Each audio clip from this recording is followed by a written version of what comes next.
Kai Creative left a comment and he asked the question, how do you get a good work-life balance? I haven't really got an answer.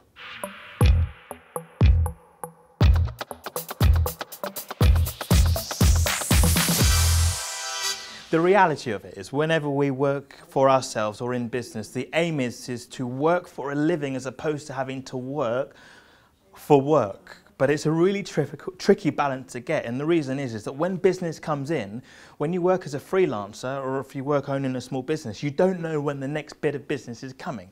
So you own it and you work like crazy to make sure that you fulfill, and then the next thing comes in and then you do that as well, and before you know it, you're working all of the time. Or if, like me, you enjoy working, it's very easy to get carried away. So if I ask my wife, do I have a good work-life balance? Her answer would be, I'm getting better. That's the reality of it, is I am getting better. So here are some tips that have definitely helped me. 1, is it possible that you limit the amount of time that you work? Can you set yourself a 9 to 5 on the days when it's not crazy with production? For me, I also made sure that I moved my work from being based working at home to working out of home, so an office. When I worked at home, it was great because I could see my family around me and I was able to go upstairs or downstairs for lunch and hang out. But the downside is that I would never ever truly switch off because I was always in my extended office. So when I was sitting down at home with my family, my brain was always totally on work. So what I do now is I move the work and the office outside. Workplace, home and living. Work life is much more balanced. The other thing you're able to do is see if you can start to push some of the workload onto others. If you work for yourself, you can find yourself on that hamster treadmill of trying to do every single task over and over again. You're doing all of them yourself, whether it be shooting, whether it be editing, whether it be sales, whether it be your accounting, you're doing all of it. So can you pass some of those tasks on to somebody else?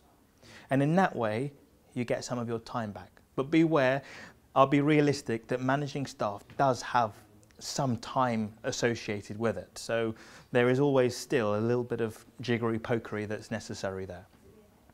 It's something that you end up constantly working on. But also make sure you understand the area that you're moving into. Like, I worked in weddings for a number of years, as many of you know. And with weddings, I was working during the week on editing. Then in the evenings for sales, because I'm talking to clients or potential clients when they're not working, which is in the evening, and I'm doing meetings and consultations when they're not working. Then at the weekend, I'm shooting, which basically means that I was working 7 or 8 days a week and working between 9 and about 10, almost every single day.